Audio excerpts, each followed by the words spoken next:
পরে তারা ক্ষমা প্রার্থী হয়ে আমার কাছে ক্ষমা চেয়ে নাই, আমি ওই সমস্ত নরনারীকে ভালোবাসি। তাহলে মানুষ মাত্রই ভুল হবে, এটা কুল্লু বানি আদম খাত্তাউন, বানি আদমের এটা ফিতরাত, এদের ভুল হবে, পাপ হবে। পাপ হলে এদেরকে সাথে সাথে আল্লাহর কাছে জড়সড় হয়ে করজড় হয়ে ক্ষমা প্রার্থী হয়ে ক্ষমা নিতে হবে। যদি আমরা ক্ষমা প্রার্থী হই আল্লাহর দরবারে, আল্লাহ রাব্বুল আলামিন আমাদের পাপ সমূহকে গুনাহগুলিকে মাফ করে দিবেন, পরিশেষে আমাদের জান্নাত নসিব করবেন। ওই সমস্ত লোকদেরকে আল্লাহ রাব্বুল আলামিন, ওই সমস্ত নরনারীকে আল্লাহ রাব্বুল আলামিন বেশি ভালোবাসেন যারা পাপ, যাদের দ্বারাই চলতে ফিরতে পাপ কাজ হয়ে গেলে, অপরাধ হলে সেই পাপের জন্য ক্ষমা প্রার্থী হয়ে ক্ষমা চেয়ে নেই। এই বিষয়টি আলোচনা হয়ে গেছে। আজকে তার দ্বিতীয় পর্ব, তার পরের নম্বর পয়েন্টে আল্লাহ রাব্বুল আলামিন বলছেন ওয়ায়ুহিব্বুল মুতাত্তাহিরিন, আমি ওই সমস্ত নরনারীকে ভালোবাসি যারা পবিত্র থাকে, যারা পরিষ্কার থাকে, যারা সাফ সুতরা থাকে, পরিষ্কার থাকে, পবিত্র অবস্থায় থাকে। অপবিত্র অবস্থায় কোরআন মাজিদ স্পর্শ করা যাবে না। অপবিত্র অবস্থায় আপনার কোনই, এমনকি সালাত পর্যন্ত আল্লাহর কাছে গৃহীত হবে না। তো এই মর্মে অনেক কোরআন ও সুন্নাহর আলোচনা আছে। আল্লাহ রাব্বুল আলামিন কোরআন মাজিদে সূরাতুল ওয়াকিয়ার মধ্যে বলছেন লা ইয়ামাসসুহু ইল্লাল মুতাহহারুন, অপবিত্র অবস্থায়, নাপাক অবস্থায় কোরআন মাজিদকে স্পর্শ করা যাবে না, কোরআন মাজিদকে স্পর্শ করা যাবে না। আমরা হাদিসের মধ্যে আমরা দেখেছি, হাদিসের কিতাবের মধ্যে দেখেছি, বেশিরভাগ হাদিসের মধ্যে প্রথম দিকে এসছে তাহারাত সম্পর্কে, অর্থাৎ পবিত্রতা সম্পর্কে, পাকি সম্পর্কে। আমাদের পাক হতে হবে, আমাদের পবিত্র হতে হবে। আল্লাহ রাব্বুল আলামিন নিজে পাক এবং পবিত্র জিনিসকে আল্লাহ রাব্বুল আলামিন বেশি ভালোবাসেন। তাই আল্লাহ রাব্বুল আলামিন কোরআন মাজিদের মধ্যে বলছেন ওয়ায়ুহিব্বুল মুতাত্তাহিরিন, আমি ওই সমস্ত নরনারীকে ভালোবাসি যারা পবিত্র থাকে, যারা সাফ সুতরা থাকে। এবার পবিত্রর বিষয়টি বহু ব্যাপক, অত্যন্ত বিষয় লম্বা চওড়া। আমি খুব সংক্ষিপ্তভাবে আপনাদের সামনে পরিবেশন করতে চাই, আলোচনা করতে চাই। পবিত্রতা দিক, কয়েকটি দিক দিয়ে আমরা আলোচনা করতে পারি। এক, যেমন আমরা পবিত্র পরিষ্কার বলতে বুঝি, আমরা বুঝাই যে আমাদের সাজ পোশাক আশাক, আমাদের কাপড়গুলি নোংরা হয়ে গেলে আমরা সার সাবান দিয়ে পরিষ্কার করে দিই, ময়লা একদিকে কেটে চলে যায়, জামাগুলি আমাদের পরিষ্কার হয়ে যায়, জামাগুলি আমাদের, সাজ পোশাকগুলি আমাদের পরিষ্কার হয়। এ হচ্ছে নাপাক থেকে পবিত্র হওয়া। এই মর্মে আমি আপনাদের সম্মুখে বলতে চাই, যেমন আমাদের পোশাক আশাক পবিত্র হবে, পাক হবে, পোশাকে যদি আমাদের বাচ্চাদেরও কোনো নাপাকি পেশাব লেগে যায়, যদি একদম 7 দিনের আগে কোনো বাচ্চা ছেলে হয়, তাহলে তার কারো কোলে যদি পেশাব করে দেয়, তাহলে সেই বাচ্চা ছেলের 7 দিনের আগে ছেলে যদি পেশাব করে দেয়, তাহলে সেটিকে হালকাভাবে ধুয়ে নিলেই চলবে। কিন্তু মেয়ে হলে ভালোভাবে পরিষ্কার করতে হবে, ধুতে হবে।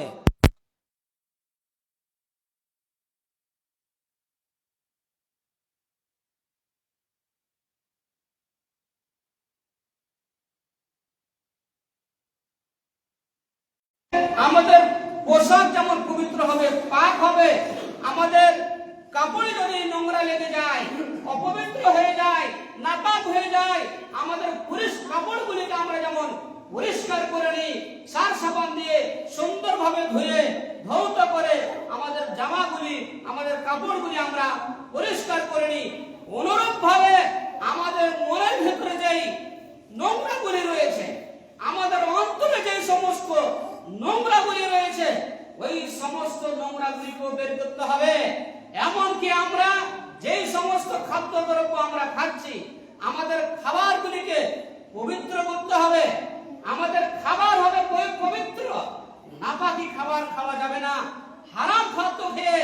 আল্লাহর কাছে ইবাদত করে কোনো ইবাদত আল্লাহর কাছে কবুল হবে না। এই মর্মে একটি হাদিস মনে পড়ে, এক ব্যক্তি সুন্দর সাজ পোশাক পরে, তার পোশাক আশাক, তার ড্রেস এত সুন্দর, সেই লোকটি দেখতে এত সুন্দর, কিন্তু সেই লোকটি একটি লম্বা পাঞ্জাবি পরেছে, পয়জামা পরেছে, মাথায় টুপি দিয়েছে, পাগড়ি দিয়েছে, তারপরে সেই লোকটি অঝর নয়নে কান্না করছে, আল্লাহর দরবারে গিড়গিড়াচ্ছে, কান্নাকাটি করছে, ক্ষমা চাইছে। সেই ব্যক্তির ক্ষমা আল্লাহর কাছে গৃহীত হবে না। কেন? সেই ব্যক্তি যে পোশাকটি পরে এসেছে সেটি হচ্ছে তার হারাম উপার্জনের, হারাম কামাই, হারাম ভাবে উপার্জন হয়েছে।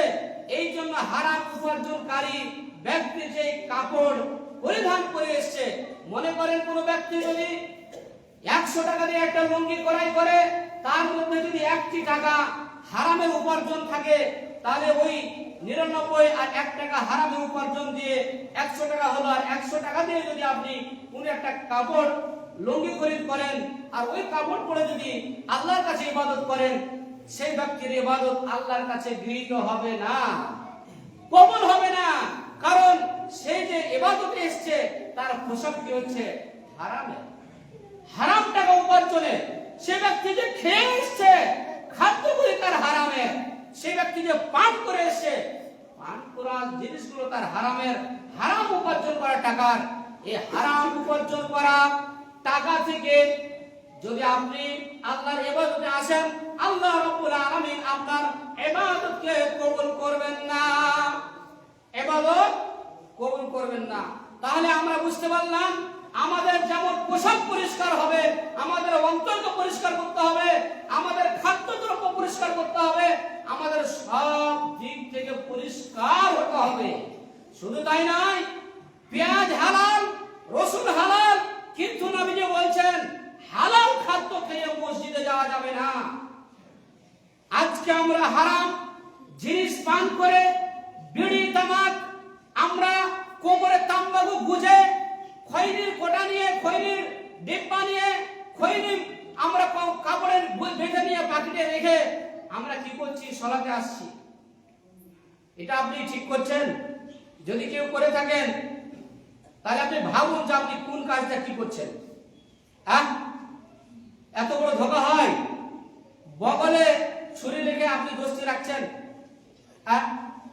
তো আপনি, আল্লাহ রাসূল বলছেন যে হালাল পেঁয়াজ, হালাল রসুন, অথচ কাঁচা পেঁয়াজ, কাঁচা রসুনকে মসজিদে আসতে মানা। আপনি হারাম জিনিস পান করবেন, বিড়ি সিগারেট তামাকু পান করবেন, খেয়ে আসবেন, আর ওই মুখ নিয়ে আপনি আল্লাহর ইবাদত করবেন। এতে ফেরেশতারা কষ্ট পাবে, এতে ফেরেশতারা কষ্ট পাবে। আপনাকে আপনার মুখটাকে পরিষ্কার করতে হবে। মুখের দুর্গন্ধ যাতে আপনার ভিতরে না থাকে। 1 নম্বর তো বিড়ি তো হারামে হারাম, আপনি সেই বিড়িটাকে পরিত্যাগ করতে হবে। যেমন আমরা রমজান মাসে বিড়ি থেকে আমরা দূরে সরে যাই, খনি থেকে দূরে সরে যাই, আপনি একটি মাস রমজান মাসে যেমন ভাবে ট্রেনিং এর মাস আমাদের আসছে, এই রমজান মাসে যদি কোনো ব্যক্তি বিড়িকে ত্যাগ করে দেয়, তাহলে বাকি 11টি মাসও ত্যাগ করতে পারবে। কিন্তু আপনি ত্যাগ করেন না, তার মানে আপনার মনে কিছু কালা আছে নাকি? তো বলার মূল উদ্দেশ্য হলো, আল্লাহ রাসূল বলছেন, নবী মুহাম্মদ সাল্লাল্লাহু আলাইহি ওয়াসাল্লাম বলছেন, নাসাই শরীফের হাদিস, যে আমি যদি আমার উম্মতের উপরে ভারী না জানতাম, মুশকিল না মনে করতাম, তাহলে আমার উম্মতের উপরে প্রত্যেক সালাতের পূর্বে, 5 ওয়াক্ত সালাতের পূর্বে মেসওয়াক করাটাকে আমি ফরজ করে দিতাম। নবীজি কত বড় তাকিদ! মারাসুল মউত, মৃত্যু সজ্জায় উনি ছেড়ে চলে যাবেন, শেষ নিঃশ্বাস ত্যাগ করবেন। এমত অবস্থায় নবীজি এক ব্যক্তির হাতে দেখছেন মেসওয়াক আছে, দাঁতুন আছে, তার দিকে ইঙ্গিত করা হলো, ইশারা করা হলো, ওই দাঁতুনটি আমাকে দেওয়া হোক। মা আয়েশা দাঁতুনটি চিবিয়ে দিলেন। আল্লাহ রাসূল বিশ্ববাসীকে দেখাতে চাইলেন আমি মৃত্যু সজ্জায়, অথচ মেসওয়াক ত্যাগ করছি। আমরা বিড়ি পান করে, সিগারেট পান করে, তামাক মুখে দিয়ে আমরা কোন লজ্জায় মসজিদে আসি? কোন লজ্জায় মসজিদে আসি? আমাদের মুখটাকে পরিষ্কার করতে হবে। নবী মুহাম্মদ সাল্লাল্লাহু আলাইহি ওয়াসাল্লাম বলেন, লাউলা আন আশুক্কা আলা উম্মতি লামারতুহুম বিসওয়াক ইনদা কুল্লি সালাত, আমি যদি আমার উম্মতের উপরে ভারী না মনে করতাম, মুশকিল না মনে করতাম, তাহলে প্রত্যেক সালাতের পূর্বে মিসওয়াক করাটাকে আমি ফরজ করে হুকুম দিতাম। প্রত্যেক সালাতের পূর্বে তোমরা মিসওয়াক করো, দাঁত করেছো। সম্মানিত মুসলিম সমাজ, আমরা এই হাদিস থেকে বুঝতে পারলাম বিশ্বনবী মারাজুল মাউত মৃত্যু সজ্জায় দুনিয়া ছেড়ে যাওয়ার মতো অবস্থাতেও তিনি মিসওয়াক করে গেছেন। এবং হাদিসের মধ্যে প্রমাণ আছে, বিদ্যমান আছে, আল্লাহ নবী আমাদের উপরে মিসওয়াক করাটাকে ফরজ করে দিতেন, হুকুম দিতেন যে প্রত্যেক সালাতের পূর্বে তোমরা মিসওয়াক করে মসজিদে এসো, মিসওয়াক করে তোমরা সালাতে এসো। কিন্তু ফরজ করেনি। এই জন্য পুরো ফরজ বিধান যদি ছুটে যায়, তরক হয়ে যায়, তাহলে গুনাহ হয়ে যাবে। এবং এই ফরজ বিধান মানুষের জন্য কষ্টকর হয়ে পড়বে। মানুষ কখনো মাঠে থাকবে, কখনো ঘাটে থাকবে, কখনো সফরে থাকবে, কখনো কোথায় থাকবে, সেই সময় হয়তো মিসওয়াক তার কাছে থাকবে না। কিন্তু তাকিদ হলো আমাদের মিসওয়াক করে মসজিদে আসতে হবে, যাতে আমাদের মুখের মধ্যে কোনো প্রকারের কোনো দুর্গন্ধ না থাকে। আমাদের মুখকে পরিষ্কার করতে হবে। এই নাম হচ্ছে তাহারাত। তাহারাত পবিত্রতা সম্পর্কে এই বিষয়টি বহু ব্যাপক এবং লম্বা চওড়া টপিক, যে পবিত্র হতে হবে আমাদের যেমন নাপাকি থেকে আমাদের পবিত্রতা অর্জন করতে হবে। দুঃখের বিষয়, আজকে আমার মনে হয় 50% লোক, ওই সমস্ত যুবক যুবতীরা ফরজ গোসলটাও জানে না। ফরজ গোসলের বিধান কি জানে না। আজকে দুঃখের বিষয়, জুমার খুতবায় আমি বলতে বাধ্য, ফরজ গোসল আমাদের করতে হবে। কিভাবে আমাদের ফরজ গোসল করতে হবে? নবী মুহাম্মদ সাল্লাল্লাহু তাআলা আলাইহি ওয়াসাল্লাম বলেন, ফরজ গোসল যখন কারো উপরে ওয়াজিব হয়ে যাবে, তখন সেই ব্যক্তিকে ফরজ গোসল করার পূর্বে তার কোমর থেকে নিচেটাকে ভালো করে পরিষ্কার করে নিতে। আর একটু আগে যাই, পূর্বে যাই, ফরজ গোসল কখন ওয়াজিব হয়? এটা ছোট কচি কাঁচা বাচ্চা আছে, যাই হোক, ফরজ গোসল ওয়াজিব হওয়ার পরে আমরা যারা জ্ঞানবান বুঝে গেছি, ফরজ গোসল আমাদের যখন ওয়াজিব হয়ে যায়, আমরা প্রত্যেকেই বুঝতে পারি যে আপনার উপরে ফরজ গোসল ওয়াজিব হয়ে গেছে, আমাদের ফরজ গোসল করতে হবে। তো ফরজ গোসলের নিয়ম কি আমাদের 50% লোকের জানা নাই। আমরা জানি না, আমরা কেউ চেষ্টাও করি না যে আমি ফরজ গোসল জানি না, তো আমাকে ফরজ গোসলের নিয়মটা জানতে হবে। এটা কোনো লজ্জার বিষয় নয়, এটা কোনো শরমের বিষয় নয়। আমাকে আপনাকে জেনে নিতে হবে কিভাবে ফরজ গোসল করতে হবে। সেই ফরজ গোসল করতে গিয়ে যদি আপনার কোনো এক চুল পরিমাণ যদি শুকা থেকে যায়, তাহলে আপনাকে জাহান্নামের শাস্তি ভোগ করতে হবে। কিন্তু আজকে আমরা ফরজ গোসল টোটালি হয়তো নিয়মই জানি না। আপনি যদি শতবার নদীতে, পুকুরে, সমুদ্রেও যদি আপনি ডুব দিয়ে উঠেন আর গোসল করে উঠেন, সেই ফরজ গোসলের নিয়ম অনুযায়ী যদি ফরজ গোসল না করেন, তাহলে সেটি ফরজ গোসল বলে আপনার গণ্য হবে না। ফরজ গোসল করার নিয়ম হচ্ছে যে কোমর পর্যন্ত নিচে অংশ ভালো করে ধুতে হবে, ধৌত করতে হবে। ধোয়ার পরে হাত দুইখানা কবজি পর্যন্ত সুন্দর করে ধুতে হবে। আগে মাটিতে হয় হাত দুখানা রগড়াবেন, অথবা সাবান দিয়ে কবজি পর্যন্ত হাত দুখানা ধুবেন। 1 নম্বর কোমর থেকে নিচে ধুবেন, 2 নম্বর হাত দুখানা পরিষ্কার করবেন, মাটি দিয়ে হোক অথবা সাবান দিয়ে। তারপরে যেইভাবে উযু করতে হয় সেম উযু করবেন, পা দুখানা ছাড়া। পা ধুবেন না, উযু সম্পূর্ণ করবেন। উযু সম্পূর্ণ করার পরে, সংক্ষিপ্ত আমি বলতে চাইছি, সম্পূর্ণ পা দুখানা ছাড়ার পরে, সম্পূর্ণ উযু হওয়ার পরে আপনি আপনার মাথায় পানি দিবেন। মাথায় পানি দিবেন, 3 বার পানি দিবেন, ডান দিকে পানি দিবেন, বাম দিকে পানি দিবেন, গোটা শরীরে যাতে আপনার পানি বইয়ে যায়।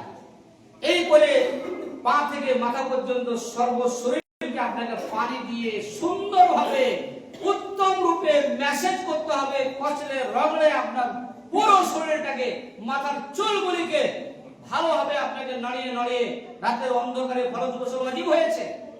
কোন করে শীত ঠান্ডা, অথচ আপনি ফরজ গোসল করছেন, আপনার চুলের গোড়াগুলি ভালো করে আপনাকে ভিজিয়ে দাও। ভালোভাবে চুল থেকে নিয়ে পা থেকে মাথা পর্যন্ত সুন্দরভাবে উত্তম রূপে মেসেজ করবেন, কচলাবেন, রগড়াবেন, ধুয়ে ফেলবেন, গোটা শরীরে পানি বইয়ে দিবেন।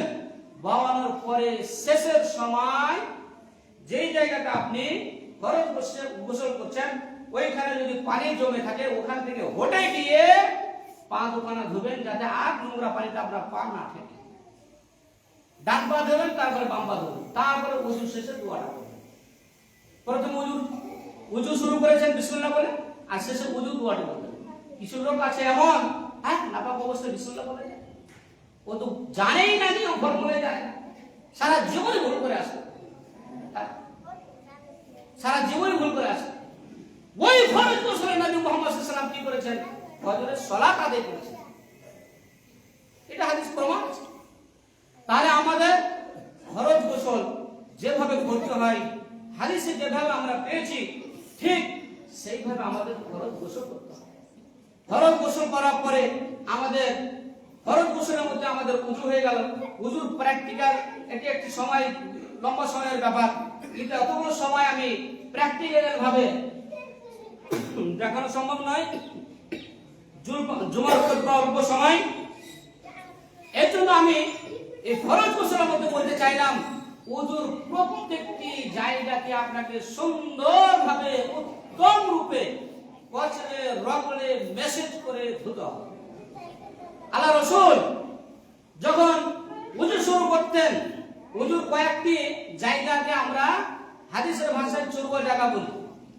যেমন এই হাতের এইগুলো জায়গা ভালো করে ভেজে না, সহজে ভেজে না, আমাদের ভালোভাবে কচলে কচলে রগড়ে টাইট করে করে ভেজাতে হয়। এই জায়গাগুলো এইভাবে টাইট করে ভেজাতে হয়, সুন্দর করে টাইট করে ভেজাতে হয়। পায়ের নিচে অংশ, আমাদের পায়ের আঙুলের ফাঁকে ফাঁকে আঙুল ভরে পাগুলো ভালোভাবে খেলান করে করে সুন্দরভাবে কচলে রগড়ে মেসেজ করে সুন্দরভাবে পা ধুতে করতে হয়। তো ওযুর সময় নবীর তারতিব অনুযায়ী বলা হলো না যে ওযুর সময় নবী যখন মুখে পানি দিতেন দুইটি আঙুলকে মুখের ভিতরে ভরে দিয়ে নাসাই শরীফের হাদিস, আয়নায় যাওয়ার একদম উচ্চারণ করতেন, করতেন, কারণ মুখটাকে ভালোভাবে পরিষ্কার করতেন। দুঃখের বিষয়, আমরা ওযু তো দূরের কথা, আমরা এমন ভাবে নাপাক হয়ে আছি যে আমরা ইসলামের ফিতরাতের কোন হাদিস আছে 5টি, কোন হাদিস আছে 6টি, যে মিল্লাতে ইসলামের 6টি জিনিস সুন্নাত। এই সুন্নাত জিনিসগুলি আমাদের কেটে ফেলতে হবে, কোন জায়গা কাটতে হবে। আল্লাহ রাসূল বলেছেন কাসু শারিব, মোজকে কাটতে হবে। কোন জায়গা আছে তাফুলিন, বগলের বালগুলি ছিঁড়ে ছিঁড়ে ফেলতে হবে। এতে হিকমত আছে, যদি ছিঁড়ে ফেলেন উপরে ফেলে দেন তাহলে দুর্গন্ধ থাকবে না, এটাই হাদিসের হিকমত। এবং হালাকুল আনাফ, নবী বলেছেন জারে নাফ জেরে নাফ, নাভির নিচের লোমগুলি এইগুলিকে হালাক করে দিতে হবে, ছিলে চেঁচে এটা সাফ করে দিতে হবে, এই লোমগুলো সাফ করে দিতে হবে। এটা কোনো শরমের ব্যাপার নাই, এটা হাদিস নবী বলছেন। এগুলো পরিষ্কার করতে হবে। যেমন আমরা একটা সুন্নাতকে মনে করি খাতনা, বাচ্চাদের আমরা 2-4-5 বছর বয়স হলে আমরা খাতনা করি, এটা একটা সুন্নাত। অনুরূপ ভাবে জেরে নাক কাটাটা সুন্নাত, তখন তো আমরা কাউকে নিমন্ত্রণ করি না। নখুর কাটা পরে কাটাটা সুন্নাত, আমরা এটা তো কাটি না। আমরা সাপ্তাহিক জুমার দিন অন্তত এটা আমাদের রুটিন করে নিতে হবে, জুমার দিন আমাকে আপনাকে মোজ কাটতে হবে।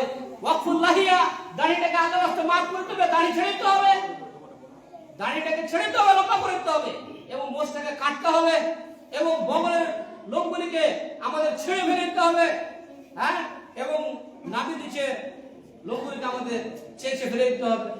এটা হাদিসে হিকমত আছে, এর অনেক কথা আছে।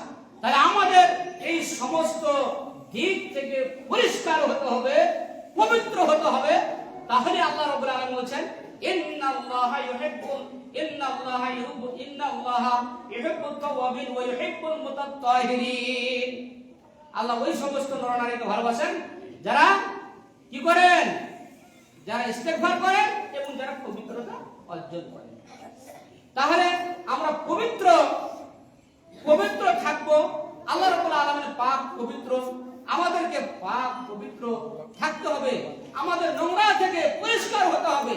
যত রকমের নোংরামি আছে যত রকমের খারাপি আছে, সমস্ত খারাপি থেকে, সমস্ত নোংরামি থেকে, সমস্ত পাপ কাজ থেকে, আমার শারীরিক দিক থেকে, আমার খাদ্যদ্রব্য দিক থেকে, সমস্ত দিক থেকে আমাকে আপনাকে পরিষ্কার হতে হবে, পাক হতে হবে।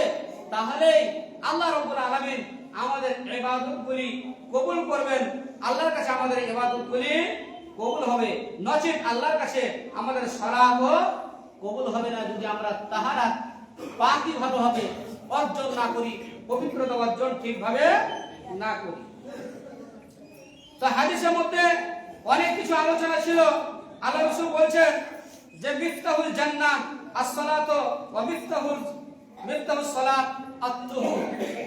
সালাতের চাবি হচ্ছে নামাজ, নামাজের চাবি হচ্ছে পবিত্রতা। আমরা ছোট একটা বই পড়েছি যে জিসকা